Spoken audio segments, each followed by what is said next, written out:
প্রিয় শিক্ষার্থী, তো আমাদের গত ক্লাসের পরে এবার স্থির তড়িতের পরের টপিক থেকে আবার আমরা শুরু করতে যাচ্ছি। চলো আমরা শুরু করি।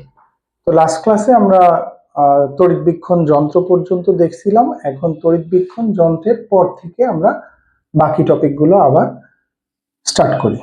তো এখানে আমাদের একটা জিনিস প্রথমে জানার দরকার, সেটা হচ্ছে আধানের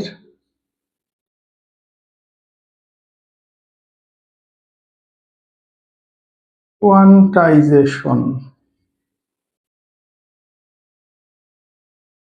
আধানের কোয়ান্টাইজেশন। তো আধানের কোয়ান্টাইজেশনে দেখা যায় কি, একটা ইলেকট্রনের চার্জ কত সেটা তো আমরা জানি যে একটি ইলেকট্রনের চার্জ হচ্ছে -1.6 × 10⁻⁻⁹ কুলম্ব, আর একটি প্রোটনের চার্জ ঠিক +1.6 × 10⁻⁻⁹ কুলম্ব। মানে একটা প্রোটনের চার্জও যা, একটা ইলেকট্রনের চার্জও তাই, কিন্তু প্রোটনের চার্জটা পজিটিভ আর ইলেকট্রনের চার্জটা নেগেটিভ। তো এখন ঘটনা হচ্ছে কি, কোনো পরমাণু থেকে যখন ইলেকট্রন যায় তখন একটা, দুইটা, তিনটা এরকম যেতে পারে, কিন্তু অর্ধেক ইলেকট্রন কিন্তু কখনো যেতে পারে না, বা অর্ধেক ইলেকট্রন কখনো আসতে পারে না। ধরো আড়াইটা ইলেকট্রন একটা পরমাণু থেকে আরেকটা পরমাণুতে গেছে, এরকম কখনো সম্ভব না। তার মানে ইলেকট্রন গেলে একটাই যাবে, আসলে একটাই আসবে। তার মানে একটা ইলেকট্রন যদি আসে তাহলে নেগেটিভ চার্জে চার্জিত হবে, তার মানে এত কুলম্ব নেগেটিভ চার্জ তৈরি হবে। আর একটা ইলেকট্রন যদি চলে যায় তখন ধনাত্মক চার্জ তৈরি হবে, মানে প্রোটন একটা বেশি হয়ে যাবে, তো তখন এতটুকু পজিটিভ চার্জ তৈরি হবে। তার মানে চার্জের যে বিষয়টা, সেটা ইলেকট্রন ভগ্নাংশ আকারে একটা পরমাণু থেকে আরেকটা পরমাণুতে যেতে পারে না, সে পূর্ণ সংখ্যা আকারে যাবে, একটা, দুইটা, তিনটা, চারটা, পাঁচটা করে আসলেও সেরকম। তো প্রতিটা ইলেকট্রনের জন্য চার্জ এত, তাহলে এখন তার মানে কি, যে চার্জটা তৈরি হতে পারে সেই চার্জটা কিন্তু এই চার্জটার গুণিতক। একটা যদি ইলেকট্রন আসে তাহলে মাইনাস এত, দুইটা আসলে এটা ডাবল, তিনটা আসলে এটা 3 গুণ, এভাবে করে কি হয়, ইলেকট্রনের যে চার্জ সেই অনুযায়ী চার্জ তৈরি হয়। তো এখন তুমি চিন্তা করো যে n সংখ্যক ইলেকট্রন যদি একটা পরমাণুতে জমা হয় অতিরিক্ত, যেটা সাপোজ স্বাভাবিক থাকার কথা সেটা নাই, তার থেকে অতিরিক্ত n সংখ্যক ইলেকট্রন তাতে এসে জমা হয়েছে, তাহলে ইলেকট্রন যদি n সংখ্যক জমা হয়, প্রতিটা ইলেকট্রনের চার্জ দিয়ে যদি তুমি গুণ করো, তাহলে তো তুমি পেয়ে যাচ্ছ যে কতগুলো ইলেকট্রন এসে, মানে কতগুলো চার্জ তৈরি করছে। এখানে কিউ হচ্ছে মোট চার্জের পরিমাণ, এখানে ইলেকট্রন হচ্ছে একটা ইলেকট্রনের চার্জ, এন সংখ্যক ইলেকট্রন মানে কতগুলো ইলেকট্রন তাতে আসছে, আবার চলে গেলেও ঠিক একই রকম পজিটিভ চার্জ তৈরি হবে। তো এই ব্যাপারটাকেই আসলে আধানের কোয়ান্টাইজেশন বলে, যে এই সংখ্যার পূর্ণ সংখ্যার গুণিতক অনুযায়ী চার্জ তৈরি হতে পারে, এর মাঝখানে কোনো চার্জ তৈরি হতে পারে না। যেমন ধরো ইলেকট্রনের চার্জ হচ্ছে 1.6 × 10⁻⁻⁹ কুলম্ব, এটা ঋণাত্মক। এখন যদি দুইটা ইলেকট্রন যায় তাহলে এটা 2 গুণ, যদি তিনটা ইলেকট্রন যায় তাহলে এটার 3 গুণ। তার মানে ঘটনা হচ্ছে, আমরা দুইটার কথাই যদি চিন্তা করি, ধরো দুইটা, তাহলে হয় হচ্ছে 3.2 × 10⁻⁻⁹ কুলম্ব। তার মানে কথা হচ্ছে কি, যে এত কুলম্ব আর এত কুলম্ব, এর মাঝখানে আসলে অন্য কোনো চার্জ তৈরি হতে পারে না। হয় একটা ইলেকট্রন যদি জমা হয় তাহলে এত কুলম্ব হবে, দুইটা ইলেকট্রন জমা হলে এত কুলম্ব হবে, এর মাঝখানে কোনো চার্জ তৈরি হতে পারে না। তার মানে চার্জ হচ্ছে সবসময় কি, এই সংখ্যাটার গুণিতক আকারে তৈরি হয়। তো যাই হোক, এখানে আমাদের এই সূত্রটা দরকার হতে পারে, যে তোমাকে যদি কখনো বলে যে মনে করো তোমাকে 10 কুলম্ব মাইনাস চার্জ দিল, -10 কুলম্ব চার্জ, এখন তোমাকে বললো যে বলো তাহলে এই -10 কুলম্ব চার্জ তৈরি হতে ওখানে কতগুলো ইলেকট্রন জমা করা প্রয়োজন। তার মানে তখন তুমি বলতেছো যে কিউ ইকুয়াল এন যদি হয়, তাহলে তোমাকে লাগবে হচ্ছে ইলেকট্রনের সংখ্যা, কতগুলো ইলেকট্রন জমা করতে হবে, তাহলে কিউ বাই ই। তার মানে মোট চার্জকে যদি তুমি একটা ইলেকট্রনের চার্জ দিয়ে ভাগ দাও, তাহলে অত চার্জ তৈরি হতে কতগুলো ইলেকট্রন জমা করা লাগছে সেটা তুমি পেয়ে যাবা। অথবা পজিটিভ চার্জ যদি হয় তাহলে তুমি বুঝবা যে অতগুলো ইলেকট্রন ওখান থেকে কোথাও চলে গেছে, তার মানে ওই পরিমাণ। তার মানে এই সূত্রটা দিয়ে আমরা কতগুলো ইলেকট্রন আসছে গেছে সেটা জানলে মোট চার্জ বের করতে পারি, আবার মোট চার্জ জানলে কতটুকু চার্জ তৈরি হওয়ার জন্য কতগুলো ইলেকট্রন লাগছে বা গেছে বা আসছে সেই ব্যাপারটা আমরা বের করে ফেলতে পারি। তো এই সূত্রটা আমাদের ভিতরে কাজে লাগবে, যখন আমরা অঙ্ক করব তখন মাঝে মাঝে এই চার্জের পরিমাণ বের করার জন্য এই সূত্রটা আমরা ব্যবহার করব। তো এটাই হচ্ছে আধানের কোয়ান্টাইজেশন, মানে এটার এক একটা ব্যাপার আছে যে এটার ক্ষুদ্র চার্জ সবচেয়ে এটার থেকে ক্ষুদ্র হতে পারে না, এটার গুণিতক আকারে, তাও পূর্ণ সংখ্যার গুণিতক আকারে চার্জগুলো তৈরি হয়। গুড, তাহলে এই বিষয়টা আমরা বুঝতে পারলাম আশা করি। তো চলো এবার আমরা পরের টপিকে যাই।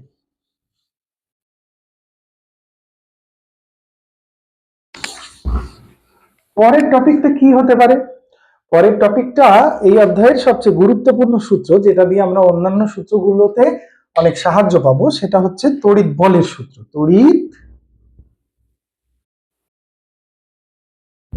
বল। তো তড়িৎ বল মানে হচ্ছে যে তোমরা তো এর আগে মহাকর্ষ সূত্রটা পড়ে আসছো, যে একটা ভরের কারণে আরেকটা ভরের বস্তুর মধ্যে যে আকর্ষণ, সেই আকর্ষণটা আসলে কেমন হবে সেটা নিউটনের সূত্র থেকে, মহাকর্ষ সূত্র থেকে শিখছিলাম। তো তড়িৎ বলেরও ঠিক সেম এরকম একটা সূত্র আছে, যে একটা চার্জ আরেকটা চার্জকে কতটুকু আকর্ষণ বা বিকর্ষণ করবে সেটা বের করার সূত্র।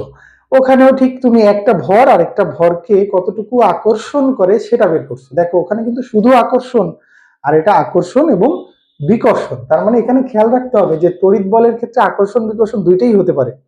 সমধর্মী চার্জ হলে বিকর্ষণ করবে, আর বিপরীতধর্মী চার্জ হলে আকর্ষণ করবে। কিন্তু মহাকর্ষ বলের ক্ষেত্রে কিন্তু একটা ভর শুধু আরেকটা ভরকে টানেই, মানে ধাক্কাটা দেয় না, কিন্তু মানে বিকর্ষণ সে করে না, শুধুমাত্র এরা দূর থেকে একে অপরকে একটা বলে আকর্ষণ করে যাচ্ছে।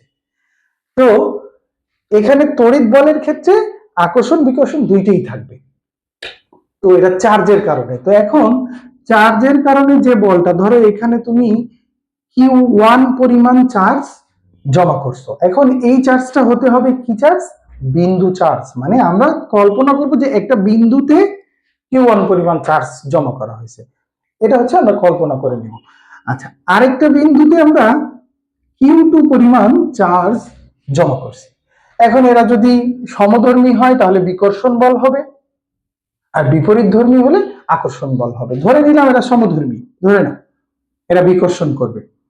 তো এখন কথা হচ্ছে কি, এটার যে পয়েন্ট, মানে এটা একটা বিন্দু চার্জ, এটাও একটা বিন্দু চার্জ, একটা বিন্দুতে এই পরিমাণ চার্জ রাখা হয়েছে।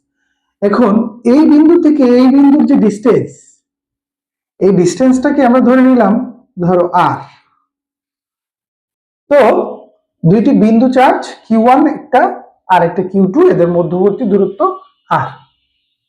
এখন আমরা এই দুইজনের মধ্যে যে আকর্ষণ বা বিকর্ষণ, সমধর্মী যেহেতু, তাহলে এখানে বিকর্ষণ হবে, বিপরীত ধর্মী হলে আকর্ষণ হতো। বলের মান কিন্তু সেম থাকতো, আকর্ষণ হোক আর বিকর্ষণ হোক। ধরো এটা মাইনাস হলো, তাতেও তাদের দুজনের টানাটানিটা সমানই হতো।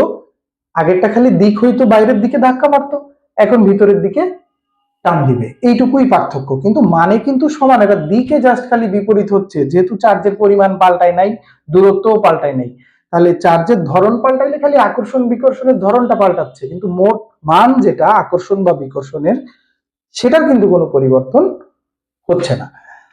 তো এখন তুমি এখানে চিন্তা করো যে এরা কতটুকু আকর্ষণ বিকর্ষণ করবে। তো এই তিনটা জিনিসের উপরে নির্ভর করতেছে, একটা হচ্ছে এটার চার্জ কেমন, ওটার চার্জ কেমন, আর এদের মধ্যবর্তী দূরত্বটা কেমন। তো এই সূত্রটা যে দিছে সেটা হচ্ছে কুলম্ব, এটা হচ্ছে কুলম্বের সূত্র, ঠিক মহাকর্ষের সূত্রের অনুরূপ। কুলম্বের সূত্রের যে ব্যাপারটা সেটা হচ্ছে যে এদের মধ্যবর্তী যে বল, এই বলটা ঠিক এই সরল রেখা বরাবরই কাজ করবে। মানে এরা যে ধরো দুইজনই পজিটিভ ধরছিলাম, তো এরা যে পরস্পরকে বিকর্ষণ করবে, এ ওই দিকে ধাক্কা দিবে, ও এই দিকে ধাক্কা দিবে। তার মানে ঘটনা হচ্ছে পরস্পর পরস্পরকে দুই দিকে যে ধাক্কাটা দিবে এফ বলে, এই এফ বলটার মান হবে এখানে চার্জের মান, আর এখানে চার্জের মান যত বেশি হবে এদের মধ্যে বলটাও তত বেশি হবে। মানে যত বেশি চার্জ জমা করব, মহাকর্ষ সূত্রের ক্ষেত্রে যত বেশি ভর ছিল বলও তত বেশি ছিল, এখানে চার্জও যত বেশি বলও তত বেশি। মানে এটা বাড়লেও এফ বাড়বে, এটা বাড়লেও এফ বাড়বে। তার মানে এখানে এফটা Q1 এরও সমানুপাতিক, Q2 সমানুপাতিক, আমরা বলতে পারি এদের গুণফলের সমানুপাতিক। আর এই যে দূরত্ব, যত কাছে থাকবে বল তত বেশি, যত দূরে যাবে বল তত কম। মানে দূরত্বের সাথে ব্যাপারটা ব্যস্তানুপাতিক সম্পর্ক, কিন্তু পুরোপুরি ব্যস্তানুপাতিক না, বর্গের ব্যস্তানুপাতিক। মানে কুলম্বের এই যে আকর্ষণ বা বিকর্ষণ বলটা, এই বলটা অবশ্যই এদের দূরত্বের বর্গের ব্যস্তানুপাতিক। মানে দূরত্ব যেটা চেঞ্জ হয়, সেই চেঞ্জটাকে বর্গ করলে আমরা তার ব্যস্তানুপাতিক সম্পর্ক হারে বলের চেঞ্জ হয়। তো এখন কুলম্বের যে সূত্র, এই সূত্র এই দুইটাকে যদি আমি একসাথে করি, এই দুইটাকে যদি একসাথে করি তাহলে দাঁড়ায় এফ সমানুপাতিক Q1 Q2 by R square. তার মানে তুমি বলতে পারতেছো যে দুইটি বিন্দু চার্জ, এদের মধ্যবর্তী আকর্ষণ বা বিকর্ষণ বলের মান তাদের চার্জের গুণফলের সমানুপাতিক, এবং মধ্যবর্তী যে দূরত্ব, সেই দূরত্বের বর্গের ব্যস্তানুপাতিক। এবং এদের যে বলটা, এই বলটা এদের ঠিক সংযোজক সরল রেখা বরাবর কাজ করে। মানে একজন আরেকজনকে টান দিলেও ঠিক সংযোজক সরল রেখা বরাবর টান দিবে, ধাক্কা দিলেও ঠিক সংযোজক সরল রেখা বরাবর ধাক্কাটা দিবে। মানে এই বলটা কাজ করবে ঠিক এই রেখা বরাবর, যে এই এদিকে টান মারতেছে, ও ওদিকে টান মারতেছে, দুইজন দুই দিকে। তার মানে এরা পরস্পরকে, মানে সরি এখানে ভুল বলছি, এখানে কি বলতেছে, এ ওটাকে এদিকে ঠেলা মারতেছে আর এ ওটাকে ওদিকে ঠেলা মারতেছে, বিকর্ষণ করতেছে, টান না, এটা যেহেতু সমধর্মী। তো এখন ঘটনা হচ্ছে কি, যে এখানে এরা পরস্পরকে যে বিকর্ষণটা করতেছে, সেই বলটা এদের চার্জের গুণফলের সমানুপাতিক, দূরত্বের বর্গের ব্যস্তানুপাতিক, এবং এই বলটা সবসময় সংযোজক সরল রেখা বরাবর কাজ করে। তাহলে এটা হচ্ছে কুলম্বের সূত্র। তুমি কিন্তু সংজ্ঞাটা, মানে সূত্রটা যদি পরীক্ষা এভাবে আসে যে কুলম্বের সূত্রটি লিখো, তখন তুমি কি লিখবা? দুইটি বিন্দু চার্জ, এদের মধ্যবর্তী আকর্ষণ বা বিকর্ষণ বলের মান এদের চার্জের গুণফলের সমানুপাতিক, মধ্যবর্তী দূরত্বের বর্গের ব্যস্তানুপাতিক, এবং এই বল এদের সংযোজক সরল রেখা বরাবর ক্রিয়া করে। এই কথাটুকু লিখলেই তোমার কুলম্বের সূত্রটা লেখা হলো। এরপরে যদি ব্যাখ্যায় যাও, তাহলে ধরো এখানে বললা যে Q1 এর একটা চার্জ, এখানে Q2 এর একটা চার্জ, এদের মধ্যবর্তী দূরত্ব হচ্ছে R, তাহলে কুলম্বের সূত্র অনুসারে F সমানুপাতিক Q1 Q2 by R square. ব্যাস। তারপরে আমরা এখন এই সমানুপাতিক চিহ্ন তুলে দিতে চাই। তো সমানুপাতিক চিহ্ন যদি আমি তুলে দেই, তাহলে এখানে একটা সমান চিহ্ন আসবে আর সাথে আসবে একটা ধ্রুবক। তো আমরা এই ধ্রুবকটাকে ধরে নিলাম কে। কে ধ্রুবক মানে কে দিয়ে গুণ করলে দুই পাশ সমান হবে। আগে কিন্তু দুই পাশ সমান ছিল না, আগে এদের সাথে একটা সম্পর্ক ছিল যে এই পাশের টোটাল রাশিটার সাথে এই পাশের টোটাল রাশিটার একটা সমানুপাতিক সম্পর্ক ছিল, যে এই টোটাল রাশিটার যে রেজাল্ট আসবে, এই রেজাল্টের সাথে এই এফ এর একটা সমানুপাতিক সম্পর্ক ছিল। তো ওই সমানুপাতিক সম্পর্ক মানে হচ্ছে সমান না, মানে ব্যাপারটা হচ্ছে বাড়লে একটা বাড়বে, কমলে আর একটা কমবে, এরকম, কিন্তু দুইটার মান সমান না। এখন তুমি এই দুটো সমান করতে চাও, সমান করতে চাইলে এমন কিছু একটা দিয়ে গুণ করতে হবে যেটা দিলে দুই পাশ সমান হবে, Q1 Q2 by R square. তার মানে এইটা হচ্ছে সেই ধ্রুবক যেটা হচ্ছে কি এই দুই পাশকে সমান করবে। এই দুই পাশকে সমান করার জন্য এই জিনিসটাকে দিয়ে গুণ করতে হবে। তাহলে এটা হচ্ছে সেই ধ্রুবক।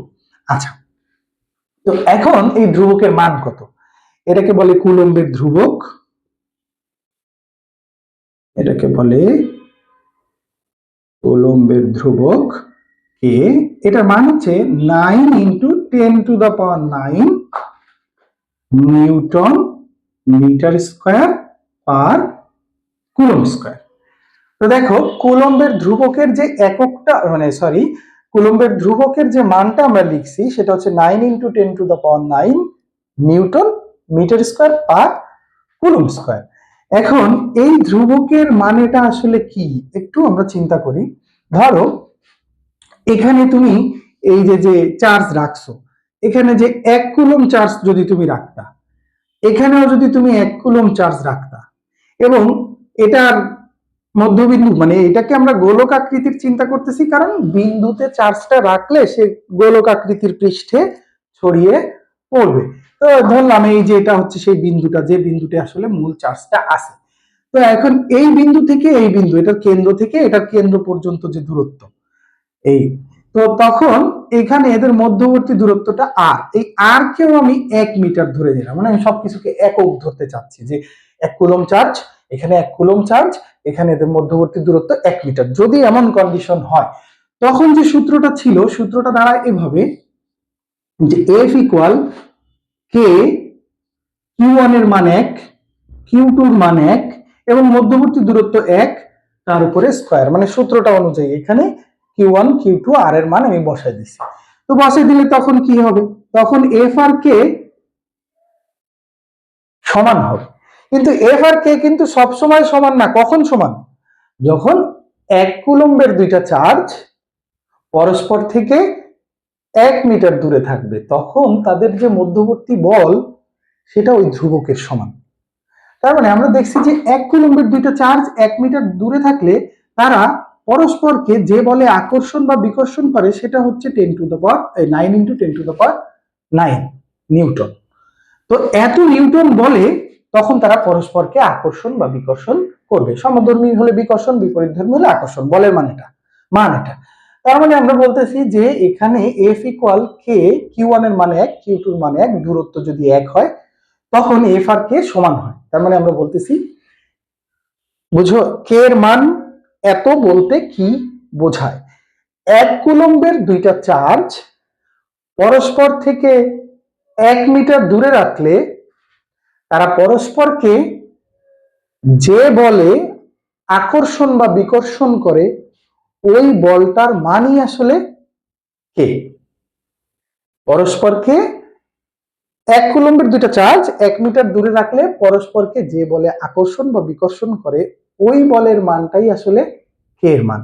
কিন্তু এখানে কিন্তু এফ এর একক আর কে এর একক কিন্তু সেম না। আমি বলতেছি যে এরকম, আমি বলতেছি যে আমি বাজার থেকে 12টা ডিম কিনছি, তো আমি যতগুলো ডিম কিনছি তোমার বয়স তত, তার মানে 12 বছর আর 12টি ডিম, একক তো এক না, সংখ্যাটা সেম। মানে আমি বলতেছি ডিমের সংখ্যা তোমার বয়সের ব্যাপার সংখ্যাটা সেম। আমি বলতেছি যে 1 কুলম্বের দুইটা চার্জ 1 মিটার দূরে রাখলে তাদের যে আকর্ষণ বা বিকর্ষণ বলের মান, ওই মানটা কিন্তু কে এর মানের সমান।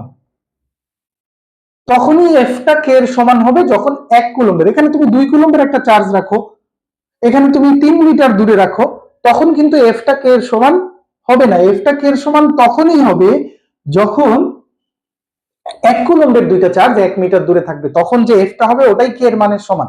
তার মানে আমি বলতেছি যে এখানে 1 কুলম্ব চার্জের দুইটা বস্তু 1 মিটার দূরে রাখলে তারা পরস্পরকে এত নিউটন বলে আকর্ষণ বা বিকর্ষণ করে। কে এর মান এত বলতে এটাই বুঝাই। এককটা, কে এর এককটার দিকে খেয়াল করো, এককটা কি করে আসে। এখানে যদি তুমি কে এর এককটা বের করতে চাও, তুমি চাচ্ছ F equal K Q1 Q2 by D square. এখানে কে এর একক চাও তুমি, তো কে এর একক চাইলে বাকিগুলোকে ডান পাশে লিখি, F D square Q1 by Q2, মানে আমি সবগুলোকে ডানে নিয়ে কে কে শুধু বামে রাখছি। তাহলে এখন তুমি এককটা চিন্তা করো, এফ এর একক কি হবে নিউটন, ডি এর একক কি মিটার, তার উপরে স্কয়ার, এটা কুলম্ব এটাও কুলম্ব, তাহলে কুলম্ব কুলম্ব গুণ করলে কুলম্ব স্কয়ার। তাহলে ফাইনালি একক যেটা দাঁড়াবে newton metre square per coulomb square. এই যে কুলম্ব স্কয়ারটা উপরে চলে গেলে পার কুলম্ব স্কয়ার। তার মানে এটা হচ্ছে কে এর একক। হ্যাঁ, এখানে সবার একক গুলো বসাইলে দেখো ফাইনালি কে এর একক এটা দাঁড়ায়। তার মানে তুমি ফাইনালি আরেকটা কথা একটু বলে রাখি, জি এর যে মানটা ছিল 6.673 × 10⁻11 newton metre square per KG square, দেখো ওখানে ভরের জন্য ছিল পার কেজি স্কয়ার, এখানে কুলম্বের জন্য পার কুলম্ব স্কয়ার। কারণ এটা চার্জ আর ওটা ভর, আর বাকিটা তো সেম। তার মানে আমরা বলতেছি যে 1 কুলম্ব চার্জের দুইটা বস্তু 1 মিটার দূরে রাখলে পরস্পরকে যে বলে আকর্ষণ বা বিকর্ষণ করে, ওই বলের মানই আসলে কুলম্বের ধ্রুবক। আর এককটা হবে newton metre square per coulomb square. তুমি শুনে শুনে এখান থেকে কুলম্বের ধ্রুবক এত বলতে কি বোঝো কথাটাকে লিখে দিবা। 1 কুলম্ব চার্জের দুটি বস্তু 1 মিটার দূরে রাখলে পরস্পরকে এত নিউটন বলে আকর্ষণ বা বিকর্ষণ করে। তো এই ব্যাপারটা হচ্ছে কুলম্বের ধ্রুবক। তো কুলম্বের সূত্র গেল, কুলম্বের ধ্রুবক গেল। এখন কথা হচ্ছে কি, এই ধ্রুবক কি সবসময় একই? এই ধ্রুবক কি চেঞ্জ হয়? আসলে এই ধ্রুবকটা চেঞ্জ হয় মাধ্যম ভেদে। ধরো তুমি এখানে চার্জ রাখছো, এখানে চার্জ রাখছো, এদের মাঝখানের যে মাধ্যম, এই মাধ্যমটা যদি শূন্য মাধ্যম হয়, মানে বাতাস টাতাস পানি টানি কিছুই না থাকে, মানে মাধ্যমটা মাঝখানের যে মাধ্যম, যে যার ভিতর দিয়ে এদের আকর্ষণ বিকর্ষণ হচ্ছে, তো ওই মাধ্যমটা যদি শূন্য মাধ্যম হয় তাহলে কিন্তু ধ্রুবকটা এটা, হ্যাঁ, তাহলে কিন্তু কে এর মান 9 × 10⁹ newton metre square per coulomb square. এটা কিন্তু শূন্য মাধ্যমে ধ্রুবকটা, কিন্তু মাধ্যমটা যদি চেঞ্জ হয় তাহলে কিন্তু এই ধ্রুবকের মানও চেঞ্জ হতে পারে। যেমন পানি মাধ্যমে ধ্রুবক একরকম হবে, বায়ু মাধ্যমে ধ্রুবক একরকম হবে, তার মানে কি মাধ্যম চেঞ্জ হলে এই ধ্রুবকের মানও চেঞ্জ হয়। তো আপাতত 9-10-এ তোমাকে শূন্য মাধ্যমেই অঙ্ক করতে দিবে, তখন ধ্রুবক এটাই থাকবে, তখন তোমার আর ওই ঝামেলায় যেতে হবে না, কিন্তু পরবর্তীতে আমাদের মাধ্যম ভেদেও চিন্তা করতে হবে। তো এখন কথা হচ্ছে কি, স্যার মাধ্যম ভেদে এখানে একটা কথা বলে যাই, এই যে কে, এটাকে না আমরা আসলে এভাবে লেখা উচিত 1/4πε0, 1/4πε0। কে আসলে এটা, এই পুরোটার মান হচ্ছে 9 × 10⁹ এবং একক হচ্ছে newton metre square per coulomb square. এটা হচ্ছে পুরোটার ব্যাপার। কিন্তু এখানে আসলে এটা বলতে আসলে কি বোঝায় সেটা একটু বলি। দেখো এই যে এপসাইলন নট বিষয়টা, এটা এমসিকিউতে মাঝে মাঝে তোমারও আসে। তুমি এভাবে বলতে পারো যে এখানে এপসাইলন নট এটাকে আসলে বলে শূন্য স্থানে, মানে মাঝখানে যদি কোনো মাধ্যম না থাকে, শূন্য মাধ্যম থাকে, শূন্য স্থানে ভেদন যোগ্যতা, শূন্য স্থানে ভেদন যোগ্যতা, যেটাকে যার মান 8.854 × 10⁻⁻12 এবং এককটা হবে এর এককের ঠিক উল্টা। কারণ কি, দেখো তুমি এখানে এপসাইলন নটের যে এককটা সেটাই আসলে উপরে গিয়ে কে এর একক হয়েছে, তার মানে এপসাইলন নটের এককটা ঠিক এটার উল্টা একক, মানে এই যে নিউটন আছে না, নিউটন ইনভার্স 1 হবে, এই যে মিটার আছে না, মিটার ইনভার্স 2 হবে, আর কুলম্ব ইনভার্স 2 আছে না, তার মানে কুলম্বের উপর স্কয়ার হবে, জাস্ট উল্টা। তার মানে এপসাইলন নট হচ্ছে শূন্য স্থানে ভেদন যোগ্যতা, মানে মাঝখানে যদি শূন্য স্থান থাকে তখন ভেদন যোগ্যতাটা কেমন হবে।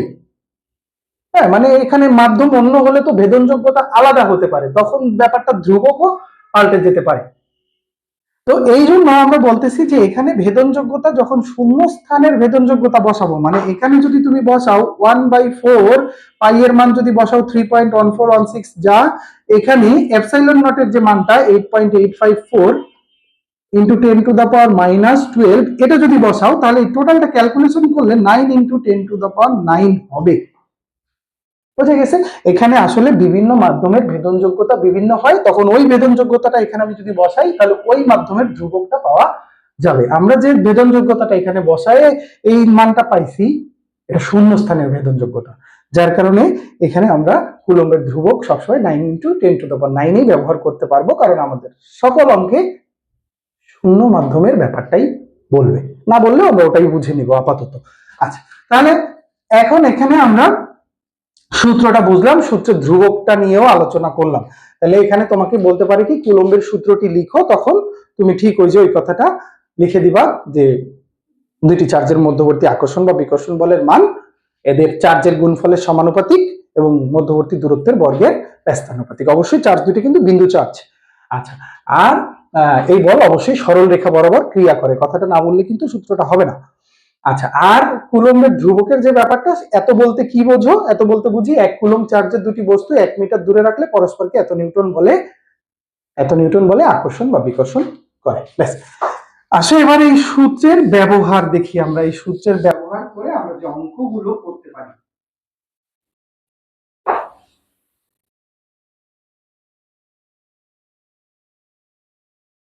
সূত্রের ব্যবহার করে অঙ্ক করি, দেখো তখন তোমাকে যদি এরকম বলে, ধরো এখানে 70 কুলম্বের একটা পজিটিভ চার্জ, এখানে -30 কুলম্বের একটা নেগেটিভ চার্জ, এটার কেন্দ্র থেকে এটার কেন্দ্র পর্যন্ত দূরত্ব 5 মিটার। আমি কিন্তু কেন্দ্র থেকে কেন্দ্র পর্যন্ত বলতেছি, কারণ বিন্দু চার্জ, আসলে বিন্দুতে চার্জটা ছিল, এটা একটা গোলকাকৃতির পৃষ্ঠে ছড়িয়ে পড়ছে।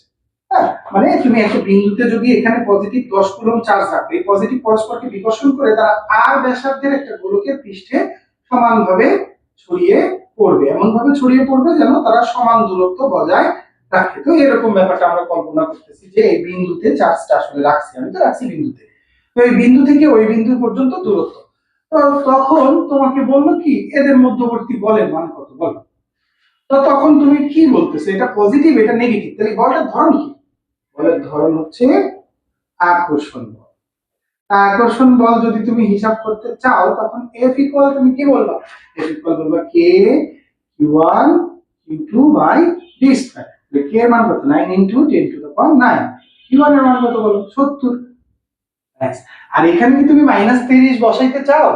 না, আসলে -30 বসানোর কি দরকার, আমি তো বলের ধরনটা কি সেটা বলে দিছি, আকর্ষণ বল। বিকর্ষণ বল হলেও বলে দিতাম, তাহলে তো মাইনাস চিহ্ন দেওয়ার কোনো দরকার নেই, ওটা তো শুধু দিকের জন্য যে টানবে না ঠেলবে সেটা বুঝাবে। কিন্তু তোমার মান তো আসলে সমান, আকর্ষণ করুক আর বিকর্ষণ করুক, মানে 10 নিউটন বলে টান দিক আর 10 নিউটন বলে ধাক্কা দিক, বল তো 10 নিউটন। তার মানে সেক্ষেত্রে তুমি কি করবা, এখানে 30 লিখবা আর এখানে দূরত্ব কত 5 তার স্কয়ার। তাহলে এই টোটালটা ক্যালকুলেশন করে যত হবে তত নিউটন হবে বলের মান। তারপর এটা ক্যালকুলেশন করে দাও, তাহলে তুমি এখানে ক্যালকুলেশন করে যে মান হয় সেটা লিখে ফেলবে। হ্যাঁ, এবার যদি তোমাকে আসলে ঠিক এখানে +30 কুলম্ব দিত, মাইনাস না দিয়ে +30 কুলম্ব দিছে, তখন তুমি এখানে কি করতা? এই একই হিসাব কিতাব থাকতো, জাস্ট খালি বলটা হয়ে যেত বিকর্ষণ বল। আর কোনো চেঞ্জ নাই, আগে ছিল আকর্ষণ বল, এখন চার্জের ধরন চেঞ্জ হয়, সে বিকর্ষণ বল হয়েছে। ঠিক আছে, তাহলে প্লাস মাইনাস দিলে আমি জাস্ট খালি বলের ধরনটা লিখে আর মাইনাস চিহ্ন বা প্লাস চিহ্ন ওই ব্যাপার নিয়ে ভাববো না। আচ্ছা গেল, এখন আকর্ষণ বিকর্ষণ বলের মান তুমি হিসাব করে ফেললা, পারলা। এখন তোমাকে বললো কি যে ধরে নাও এখানে এই 70 কুলম্ব চার্জ আছে, এখানে কিউ2 মান তোমাকে বলে, কিউ2 মান বলে। এখন কিউ2 না মান বললে তোমাকে এফ এর মান বলে দিছে। হ্যাঁ, সাপোজ মনে করো এফ এর মান 4.5 ইনটু 10 টু দ্য পাওয়ার 6 এত নিউটন। ধরো তোমাকে বলে দিছে যে বলের মান এত, দূরত্ব 5 মিটার সেটাও তোমাকে বলে দিছে, আর দাও বা ডি দাও, দূরত্ব যেটা ইচ্ছা দিতে পারো। তো এখন তুমি এখানে বলের মান বের করতে, সরি বলের মান দেওয়া আছে, তুমি কিউ2 মান বের করতে চাও, তাহলে কি করবা? Q1 Q2 by R square. তাহলে তোমার লাগবে Q2, তুমি Q2 টাকে আগে বামে নিয়ে আসো, Q1 ইনটু Q2 আর গুণ করলাম f r স্কয়ার, Q2 এখানে f r স্কয়ার বাই হচ্ছে Q1। তুমি এবার মানগুলো বসাও, এখানে বলের মান তো তুমি জানো, বলের মান কত, এখানে আর গুণ করে এটা পাইছি, তারপরে কি করছি এখানে Q2 রেখে Q1 টাকে নিয়ে কিছু ভাগ দিয়ে দিছি, এখানে 4.5 ইনটু 10 টু দ্য পাওয়ার 6, এটা f এর মান, আর এর মান যেন কত মিটার ছিল 5 মিটার, তার উপর স্কয়ার, Q1 এর মান কত ছিল 70 কুলম্ব। ব্যাস, এবার এখানে বসাই তুমি যেটা পাবা সেটার একক হবে কুলম্ব, কেন Q2 বের করতেছো তাই। তার মানে এখানে তুমি f এর মান পাইলা, এখানে r এর মান পাইলা, Q2 বসাই দিলা, Q1 বসাই দিলা, Q2 বের। এবার Q2 এর মান তোমাকে সাপোজ বলে দিল, এভাবে করে এটা ক্যালকুলেশন করলে তুমি Q2 এর মান পাবা। এবার সাপোজ তোমাকে কি বলে দিল, Q2 এর মান বলে দিছে, Q2 এর মান বলে দিছে, বলের মানও বলে দিছে, সাপোজ বলের মানও বলে দিছে। আসলে এখানে কত কুলম্ব দিব আমি তো ক্যালকুলেশন করি নাই, এখানে ধরে নাও সাপোজ এখানে বলের মান আচ্ছা বলের মান ধরে নিলাম x নিউটন, মানে এটা বলে বলে দেওয়া আছে, মানে x এর মান ধরো সাপোজ হইছে যেটা দিছিলাম এরকম কিছু একটা হবে এত নিউটন, আমি হিসাব করি নাই। তো ধরে নাও এখানে বলের মান বলে দেওয়া আছে, তোমাকে বললো কি তাহলে দূরত্বটা কত এটা বের করো। দূরত্ব যদি তুমি বের করো তখন তুমি f ইকুয়াল লিখতে পারো k Q1 Q2 by r square. তাহলে তোমার দূরত্বটা দরকার, ওই দূরত্বটাকে বামে নিয়ে আসো আগে। তো এখন তুমি r গুণ করো, f এর সাথে r স্কয়ার গুণ হবে k Q1 Q2 এরকম হবে। তো তোমার r দরকার, তাহলে f টাকে ওই পাশে নিয়ে যাও, Q1 Q2 বাই f। এবার তোমার r দরকার, r কে রেখে তুমি টোটালটাকে রুট করে দাও, k Q1 Q2 by f। টোটালটাকে রুট করে দিলে এখানে তুমি মানগুলো বসাও, k এর মান বসাও, Q1 এর মান বসাও, Q2 এর মান বসাও, f এর মান বসাও, বসালে তুমি r এর মান পেয়ে যাবে। তার মানে এটা একক হবে মিটার, আর তো দূরত্ব একক হবে মিটার। তাহলে এভাবে করে তুমি এই সূত্র দিয়ে Q1 Q2 আর f যেটাই বলো না কেন সেটা তুমি করতে পারো। আচ্ছা, এবার এখানে তোমার যদি একটু এর থেকে বাইরে যদি কোনো প্রশ্ন হয়, ধরো বইয়ের উদাহরণই আমরা যদি দিই, বইয়ে এমন আছে তোমাকে বলা হয়েছে কি যে পৃথিবী আর চাঁদ সেটা নিয়ে একটা কথা, যে ধরো এটা পৃথিবী, এটা আমাদের আর্থ, ঠিক এর চারদিকে ঘুরতেছে মুন, চাঁদ।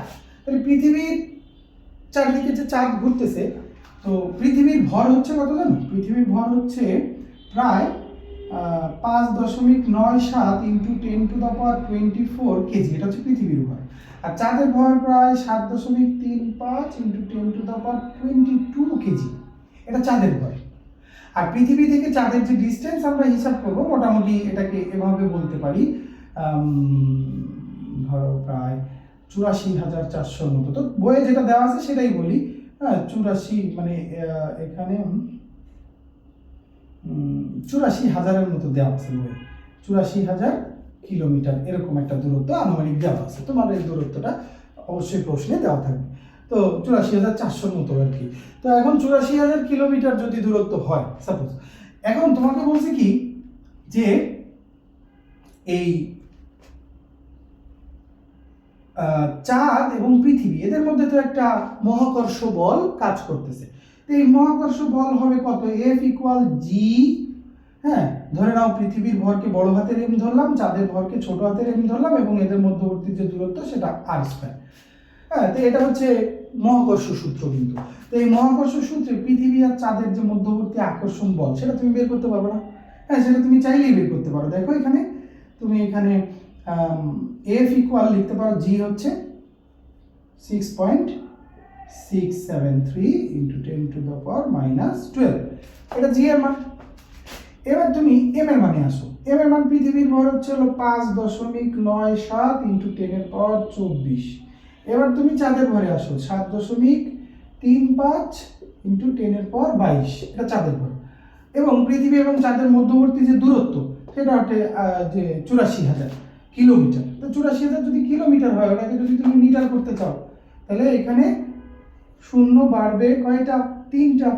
84, এখানে শূন্য 3টা ছিল, হ্যাঁ এই যে 84,000 মতো ছিল, এখানে তুমি গুণ করতেছো 1,000 দিয়ে, তাহলে সেটা কিলোমিটার থেকে মিটার হয়ে গেল। এবার টোটালটাকে কি করো? স্কয়ার করে দাও। তাহলে টোটালটাকে যখন তুমি স্কয়ার করে দিচ্ছ, তাহলে তুমি কি পাচ্ছ? এত নিউটন বল। হ্যাঁ দেখো, আমি আবারও তোমাকে বলতেছি, জি এর মান তো ধ্রুবক, এম এর মান পৃথিবীর ভর, সেটা তোমাকে প্রশ্নে বলেই দিবে। তারপরেও পৃথিবীর ভর, যেহেতু তুমি পৃথিবীতে বসবাস করো, জানা উচিত।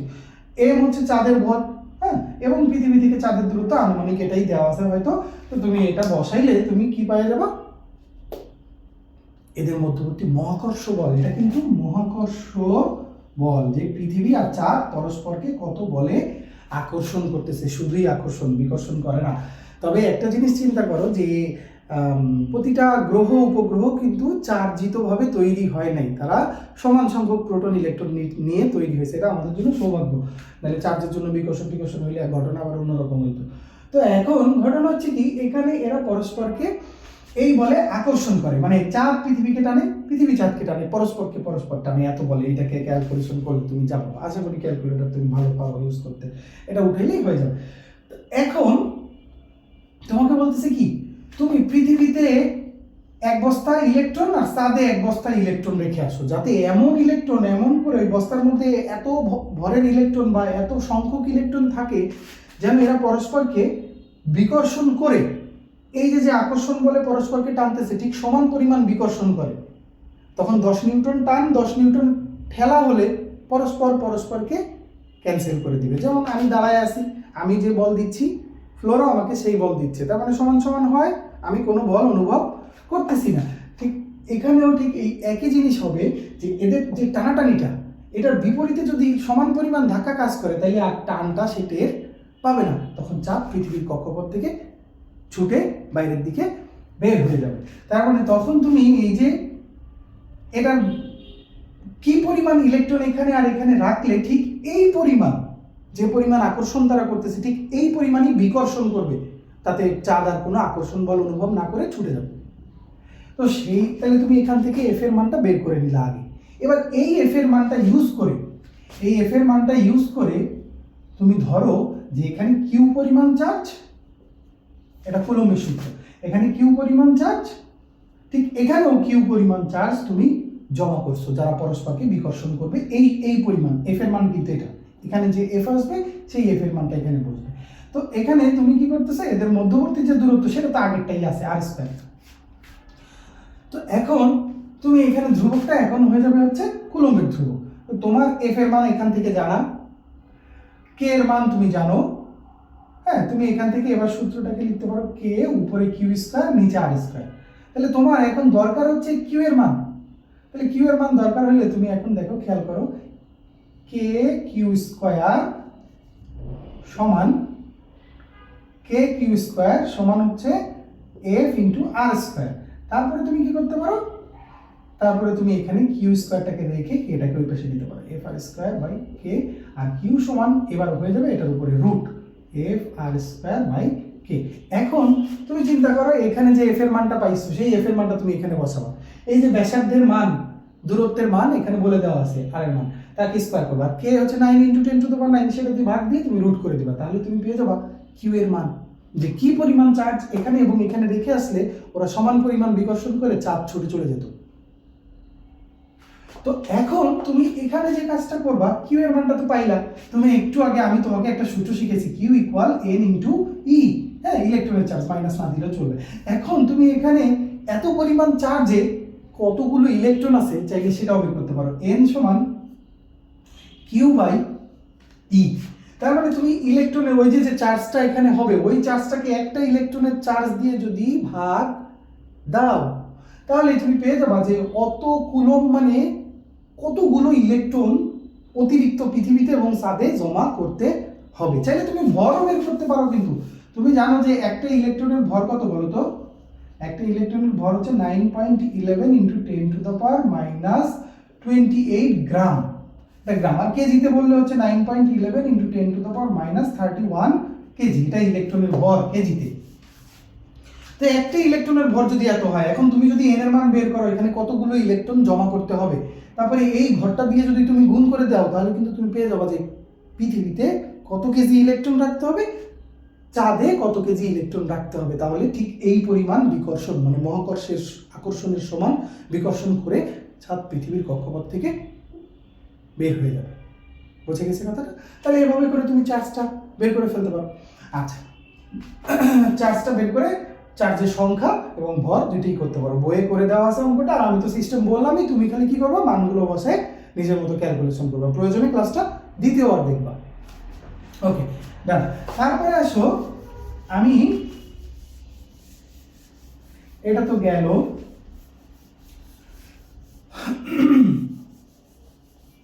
সরি, এরপরে আসো আমরা এটা তো শিখলাম, এরকম হতে পারে যে তোমাকে বলতেছে একটা স্ট্যান্ডে এখানে নিচে একটা প্লাস্টিকের কিছু বস্তু টস্তু আছে, এখানে একটা বেলুন বাঁধা আছে, এই বেলুনটার ভর মনে করো 9 গ্রাম, 9 গ্রাম না সরি 0.9 গ্রাম ধরো সাপোজ, এখানে মনে করো 6 ন্যানোকুলম চার্জ আছে, এই বেলুনের মধ্যে একটা বেলুন বাঁধা আছে, এই বেলুনের মধ্যে 6 ন্যানোকুলম চার্জ জমা করা আছে, এই বেলুনের ভর 0.9 গ্রাম। এখন ঘটনা হচ্ছে কি, তুমি এই 9 গ্রাম থেকে এর নিচের দিকে কতটুকু ওজন অনুভব করতেছে বেলুনটা সেটা তো পাবা এমজি, এটাই তো আসলে নিচের দিকে কতটুকু বল অনুভব করতেছে। তাহলে কতটুকু বল অনুভব করতেছে 0.9 গ্রাম, তো তাহলে 0.9 গ্রামকে তুমি কি করবা কেজি করবা, তাহলে গ্রামকে কেজি করতে হলে কি করতে হয় 1000 দিয়ে ভাগ দিতে হয়, তাহলে 1000 দিয়ে ভাগ মানে হচ্ছে 10⁻³ দিয়ে গুণ, তাহলে এটা হচ্ছে হয়ে গেল এত কেজি ইন্টু 9.8, তার মানে হচ্ছে এই বেলুনটাকে পৃথিবী নিচের দিকে এত নিউটন বলে আকর্ষণ করতেছে, মানে বেলুনের ওজন আর কি, সোজা বাংলা কথা এমজি ওজন, পৃথিবী তাকে কত বলে নিচের দিকে টানতেছে। তো এখন এই রশিটা যদি খুলে দেই তাহলে ওই ওজনের কারণে সে আস্তে আস্তে নিচের দিকে পড়ে যাবে। এখন আমি বলতেছি এই রশিটা ছেড়ে দিলেও ঠিক এখানে কতটুকু চার্জ জমা করলে সে ওখানে স্থির দাঁড়ায় থাকতে পারবে, এখানে প্লাস্টিকের মধ্যে কত কুলম চার্জ জমা করলে সে স্থির ওখানে দাঁড়ায় থাকতে পারবে। এই দূরত্বটা তোমাকে বলে দিছে যে এই প্লাস্টিক থেকে ওর দূরত্ব ধরো 8 মিটার, 8 মিটার দূরত্ব।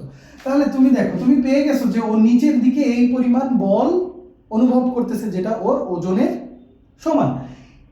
এইটাকে যদি তুমি সমান পরিমাণ বিকর্ষণ বল উপরে দিতে পারো, তাহলে সে ওখানে নিচের দিকে আর আকর্ষণ বল অনুভব করবে না। তখন তুমি ওই যে এফ এর মানটা পাইছো, এফ এর মানটা কিন্তু ওর ওজন দিয়ে পাইছো, যে ওই পরিমাণ বল সে নিচের দিকে অনুভব করতেছে, ওটাকে ওই পরিমাণ বল উপরের দিকে দিতে হবে। তাহলে এফ এর মান আমি পেয়ে গেছি এটা। তাইলে ধরে নিলাম যে এখানে কিউ পরিমাণ চার্জ জমা করলে সমান পরিমাণ এই এফ পরিমাণ বিকর্ষণ বল অনুভব করবে। তাহলে এই কিউ, হ্যাঁ। আর তুমি এখানে কত ন্যানোকুলম, 6 ন্যানোকুলম। ন্যানোকুলমকে কুলম করতে হলে 10⁻⁹ দিয়ে গুণ করতে হয়। ন্যানোকে 10⁻⁹ দিয়ে গুণ করলে সেটা ন্যানোমিটার থেকে মিটার হয়, ন্যানোকুলম থেকে কুলম হয়, এরকম আর কি। ন্যানোর এককটা যে, তো ন্যানো হচ্ছে 10⁻⁹ দিয়ে গুণ করতে হয়। তাহলে এখানে কুলম, এখানে কিউ ইন্টু 10⁻⁹, এটাকে আমি ন্যানোকুলম থেকে কুলম করে ফেলছি কিন্তু, হ্যাঁ। আচ্ছা, আর এখানে যে দূরত্বটা, সেই দূরত্বটা বলে দিছে কয় মিটার, 8 মিটার। তাহলে নিচে 8 এর উপর স্কয়ার। তাহলে তুমি কে এর মান জানো, এটা তো জানোই যে এখানে এই যে বলে দেওয়া আছে, এটা তো জানোই। আর এফ এর মান কোথা থেকে পাচ্ছি, এফ এর মান এই যে উপরে পাচ্ছি, যে কতটুকু ওজন নিচের দিকে অনুভব করতেছিল, ঠিক ওই জিনিসটা এখানে বসাই দিয়ে তুমি কিউ এর মানটা বের করলেই বলে দিতে পারবা যে এত কুলম চার্জ এখানে জমা করলে ঠিক ওর ওজনের সমান বিকর্ষণ বল সে অনুভব করবে এবং স্থির দাঁড়ায় থাকবে। বোঝা গেছে? তো এভাবে করে কুলম্বের সূত্রের যতগুলো অঙ্ক আছে আমরা করতে পারি। আরেকটা অঙ্ক আছে বইয়ে, আমরা লাস্টে এই অঙ্কটা একটু দেখি যে কুলম্বের সূত্র দিয়ে আরেকটা অঙ্ক এভাবে আসতে পারে। কুলম্বের সূত্র দিয়ে যে অঙ্কগুলো আসতে পারে আমরা একটু সেগুলো দেখে নিলাম আর কি। তোমরা কিন্তু সব অঙ্কগুলো সাজায় খাতায় করবা, তাহলে তোমার উপকার হবে, প্র্যাকটিস হবে, এটা দরকার। প্র্যাকটিস না হলে ব্যাপারগুলো মনে থাকে না। তো এখানে তুমি যে চিন্তা করো, আমি বলতেছি কি, ধরো এখানে 5 কুলম্বের একটা চার্জ আছে, এখানে প্লাস 3 কুলম্বের একটা চার্জ আছে, এখানে প্লাস 5 কুলম্বের একটা চার্জ আছে, বুঝছো? ঠিক এখানে এদের মধ্যবর্তী দূরত্ব সাপোজ মনে করো 2 মিটার। এখন আমি বললাম, এটা কিন্তু আমি কোনো তার দিয়ে যুক্ত করি নাই, জাস্ট দূরত্বটা বলছি যে এখান থেকে এখানের দূরত্ব, হ্যাঁ। আচ্ছা, তা এখন আমি বলছি কি, এদের যে দূরত্ব, এই দূরত্বটা হচ্ছে 2 মিটার। তাহলে এখন আমি বলতেছি প্লাস কিউ মানের একটা চার্জ কোন জায়গাটায় রাখলে সে কোনো বল অনুভব করবে না, কোনো বল অনুভব করবে না। কি কোনো বল অনুভব করবে না মানে কথাটা কি, এখানে তো প্লাস 5 কুলম্ব আছে, তো এ তো এটাকে একটা ধাক্কা মারবে। এখানে তো প্লাস 3 কুলম্ব আছে, এও তো এদিকে একটা ধাক্কা মারবে, কারণ এও পজিটিভ বিকর্ষণ, এও পজিটিভ বিকর্ষণ। তাহলে 3 কুলম্ব এদিকে ধাক্কা মারবে, 5 কুলম্ব ওইদিকে ধাক্কা মারবে। এর উপরে কি কোনো বল থাকবে না? আসলে হয়েছে কি, এই দুইটা যদি সমান সমান হয়, 3 কুলম্বের ধাক্কা আর 5 কুলম্বের ধাক্কা যদি সমান সমান হয়, তাহলে তো কোনো বল অনুভব করবে না, কারণ উভয় দিকে সমান বল, তখন সে কোনো বল অনুভব করবে না। তার মানে কথাটা হচ্ছে কি, তাহলে এমন একটা জায়গা হতে হবে যে 5 কুলম্ব যে পরিমাণ বিকর্ষণ করতেছে, 3 কুলম্ব ঠিক সেম পরিমাণ বিকর্ষণ করলে ও কোনো বল অনুভব করবে না। তো সেক্ষেত্রে তুমি ধরে নাও যে এটা থেকে এক্স, আর পুরোটা যেহেতু 2, এটা হবে 2 - x, যেহেতু পুরোটা 2 মিটার। তাহলে এই 5 কুলম্ব থেকে এক্স দূরে আর 3 কুলম্ব থেকে 2 - x দূরে যদি একে স্থাপন করা হয়, তাহলে এ কোনো বল অনুভব করবে না। অর্থাৎ উভয় দিকে সমান বল অনুভব করবে, কোনো বল অনুভব করবে না কথাটার মানে আসলে দুই দিকে সমান বল, যার কারণে কোনো বল অনুভব করে না। এমন হইতে ধরো এই 5 নিউটন ওকে বেশি ধাক্কা দিচ্ছে, 3 নিউটন কম দিচ্ছে, তাহলে কিন্তু ফাইনালি ও কিন্তু ওই 5 নিউটনের বিকর্ষণ বেশি হওয়ার কারণে এই 3-এর দিকেই সরে যাইতো, লব্ধি বল 3-এর দিকেই কাজ করতো, হ্যাঁ। কারণ 5 যদি বেশি দিয়ে থাকে আর 3 যদি বেশি দিয়ে থাকতো, তাহলে অবশ্যই সে 5-এর দিকে সরে যেত, কিন্তু দুইটা সমান হলে সে কোনো দিকেই সরবে না। বোঝা গেছে কথাটা? তো লব্ধি বল হলে তখন আমি আলাদা চিন্তা করতাম যে ওই দুইটা যেহেতু দিক বিপরীত, বিয়োগ করে বলে দিতাম যে এত নিউটন বল যে বেশি দিচ্ছে সেই দিকে কাজ করতেছে। কিন্তু এখানে তো আসলে আমি লব্ধি বল সমান ধরে নিছি, আমি বলতে চাচ্ছি যে ঠিক এমন একটা পয়েন্টে বসাইতে হবে যে পয়েন্টে বসালে উভয় দিকে সমান বল অনুভব করবে, দিক আলাদা হবে, বলের মান সমান হবে। তো এখন এই 3 কুলম্ব এই প্লাস কিউ কুলম্ব কি করবে, এইদিকে ধাক্কা দেবে। তবে একটা জিনিস চিন্তা করো, এই 5 কুলম্ব কিন্তু চার্জের মানে বড়, 3 কুলম্বের থেকে কিন্তু 5 কুলম্ব বড়। এখানে আরেকটা কথা বলি, দেখো -5 কুলম আর +3 কুলম যদি হতো, কে বড়?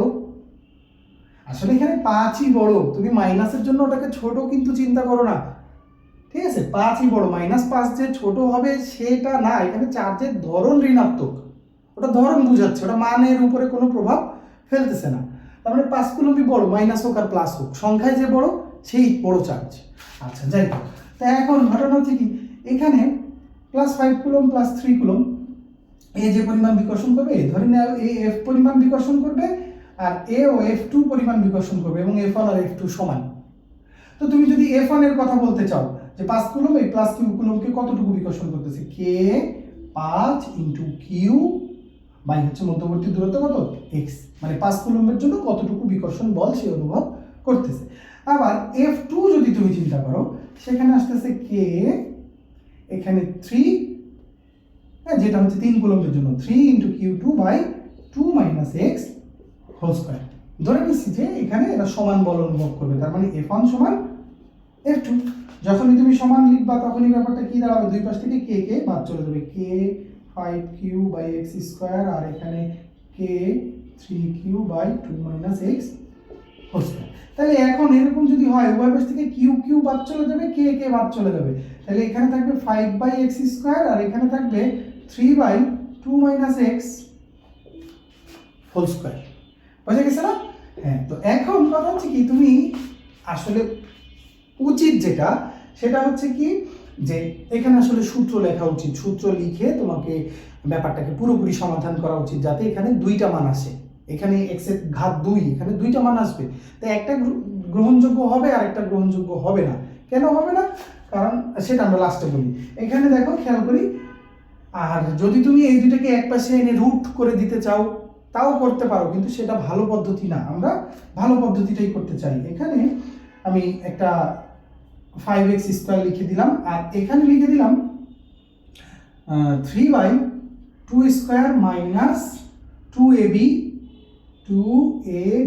Plus b square. হ্যাঁ, a square minus 2ab plus b স্কয়ারের সূত্র লিখছি। 5/x স্কয়ার, এখানে উপরে 3 নিচে 4 মাইনাস এখানে কত, 2 × 4x প্লাস x স্কয়ার, তাই না? আচ্ছা, আশা করি ভুল হয় নাই। a square minus 2ab plus b square, এখানে 4, এখানে 4x প্লাস x স্কয়ার। তার মানে এবার আমি আড়াআড়ি গুণ করে দিই, এখানে আড়াআড়ি গুণ করে দিলে 4 × 5 = 20 minus 4 × 5 = 20x minus plus 5x square সমান 3x স্কয়ার। এবার এই 3x স্কয়ারকে যদি তুমি এই পাশে নিয়ে আসো, তাহলে ব্যাপারটা বিয়োগ হয়ে থাকে হচ্ছে 2x স্কয়ার, এই 5x square minus 2x square minus 20x plus 20 = 0। তুমি চাইলে এটাকে আরো ভাগ দিয়ে কমাইতে পারো। হ্যাঁ, এখানে ভাগ দিয়ে কমাইলে তুমি এরকম লিখতে পারো x স্কয়ার মাইনাস, মানে 2 কমন নিচ্ছি আর কি, হ্যাঁ 2 কমন নিয়ে ওই পাশে ভাগ দিয়ে দিচ্ছি। হ্যাঁ, যদি চাও এক লাইন এরকম আর কি, x স্কয়ার 10x প্লাস 10 = 0 এরকম লিখতে পারো। এবার 2 ওই পাশে ভাগ হইলে কি হয়ে যাবে, 0 এর সাথে ভাগ হইলে ওখানে মানে সংখ্যা দিয়ে আর কি, এখানে তো আমি 2 কমন নিয়ে ওই পাশে দিয়ে বাদ দিয়ে দিয়েছি আর কি, জাস্ট তুমি এভাবে করতে পারো। তো এখন তুমি চাইলে এই উপরের সমীকরণটা দিয়েও করতে পারো, এখানে 2 দিয়ে যে ভাগ দিতে হবে এমন কোনো কথা নেই। তো এই যে বিষয়টা, এখানে তুমি দেখো একটা সূত্র তোমার পড়ছে, ax² bx + c = 0 হলে x সমান আসে হচ্ছে -b plus minus √b² - 4ac by 2a। এটা দ্বিঘাত সমীকরণের সূত্র। এই দ্বিঘাত সমীকরণের সূত্র দিয়ে -b plus minus √b² - 4ac by 2a। এখানে যদি তুমি এই যে দেখো, এখানে a হচ্ছে এটা, b হচ্ছে এটা, c হচ্ছে এটা। এখন তোমার এখানে a কোনটা বলো? তোমার এখানে a হচ্ছে 1। হ্যাঁ, দেখো আমি ওটার মতো মিলাই দিই, এখানে 1x², এখানে প্লাস আছে তো bx, মানে b হচ্ছে -10, তার সাথে x প্লাস 10 = 0। তার মানে এখানে তোমার a হচ্ছে 1, b হচ্ছে -10 আর তোমার c হচ্ছে 10। এই যে এই মানগুলো তুমি এখানে বসাইলে একবার পজিটিভ একবার নেগেটিভ দুইটা মান পাবা। তো ঘটনা হচ্ছে, চাইলে তুমি এই সমীকরণটা ক্যালকুলেটরে ইকুয়েশনে গিয়েও মানগুলো বসাই দিলে হয়ে যাবে। যাই হোক, x এর দুইটা মান তুমি পাবা, তো এক্স এর যে দুইটা মান পাবা, এখানে ছিল ধরো +5 কুলম, এখানে ছিল +3 কুলম, মধ্যবর্তী দূরত্ব ছিল 2 মিটার। এখন সেটা অবশ্যই দেখা যাবে কি 3 কুলম্বের কাছাকাছি একটা দূরত্ব হচ্ছে, 3 কুলম্বের কাছাকাছি, কারণ এটা ছোট চার্জটা তো অল্প দূরে যে বিকর্ষণ করবে, বড় চার্জটা তো তার থেকে বেশি দূরে সমান পরিমাণ বিকর্ষণ করতে পারবে, বড় চার্জটার পাওয়ার বেশি না। তো এখন কথা হচ্ছে কি এখানে যে তুমি এক্স এর মানটা পাবা সেটা একটু বড় হবে, কারণ সেটা 5 থেকে দূরে, কারণ এখানে নিরপেক্ষ বিন্দুটা, যে বিন্দুতে উভয় দিকে সমান বল অনুভব করবে, সেটা 5 থেকে দূরে হবে। আর এখানে যে মাইনাস মানটা আসবে, তুমি তো এই দিকটাকে পজিটিভ ধরছো, এখানে যে ক্যালকুলেশন করলে যে মাইনাস মানটা আসবে সেটা তো উল্টা দিকে হবে। তো উল্টা দিকে এখানে কোথাও যদি কিউ কুলমকে বসাইতাম, এই 5 কুলম্বের প্রতি যে বল অনুভব করতো 3 কুলম্বের প্রতিও ঠিক সেই একই বল অনুভব করতো, কিন্তু দিক হয়ে যেত একই দিক। দেখো এই যে 5 কুলম এদিকে ধাক্কা দিত, এই 3 কুলম সেও কিন্তু একই দিকে ধাক্কা দিত, তখন সে আসলে দুইটা বল একই দিকে পেয়ে আরো বেশি বলে ওদিকে সরে যেত। তার মানে তুমি যে মাইনাস মানটা পাবা ওইখানে বসাইলেও সমান বল অনুভব করবে, কিন্তু দিক বিপরীত হবে না, দিক একই হয়ে যাবে। যার কারণে দিক একই হয়ে যাওয়ার কারণে সে আরো উল্টা দিকে বেশি বল অনুভব করবে, কোনো বল অনুভব করবে না, এরকম হতে পারবে না। এরকম হইতে হইলে অবশ্যই তাকে এমন জায়গায় বসাতে হবে যে সে কোনো বল অনুভব করবে না, কারণ উভয় দিকে তার বলের মান সমান থাকবে। কিন্তু বলের মান দুইটা যদি একই দিকে হয়ে যায় তাহলে তো সে বেশি বল অনুভব করবে, আর লব্ধি বল দুইটা যোগ হয়ে যাবে।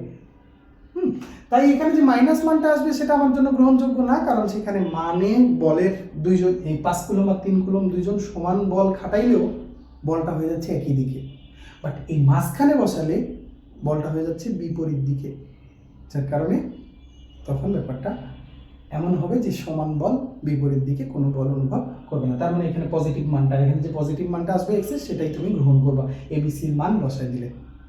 আশা করি তুমি এটা পারো। আর ব্যাপারগুলো কি, আমি তো এখন টপিক বুঝালাম আর অঙ্কের ধরনগুলো তোমাকে বললাম, আমি পরে যখন পুরো টপিকগুলো শেষ করব তখন ধারাবাহিকভাবে এই অঙ্কগুলো আমি তোমাকে মানসহ করে দেবো। আরও অনেক অঙ্ক করবো, কারণ এরপরে তীব্রতা, তারপরে বিভব, হ্যাঁ ধারক, এই বিষয়গুলো নিয়ে আমাদের পড়তে হবে। তখন আমরা ওই টপিকগুলো অনুযায়ী কী কী অঙ্ক হতে পারে এগুলো ক্লাসে থাকুক এভাবে, আর পরে লাস্টে এসে আমরা ফাইনালি এগুলোর একসাথে সকল প্রকারের সমাধান করব।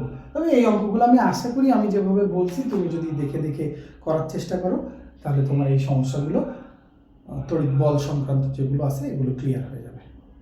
ধন্যবাদ। তো সাথে থাকো, আমি এভাবে করে, এটা সেকেন্ড ক্লাস ছিল, এভাবে করে পরবর্তী ক্লাসগুলো আমি তোমাদেরকে দিব। ধন্যবাদ।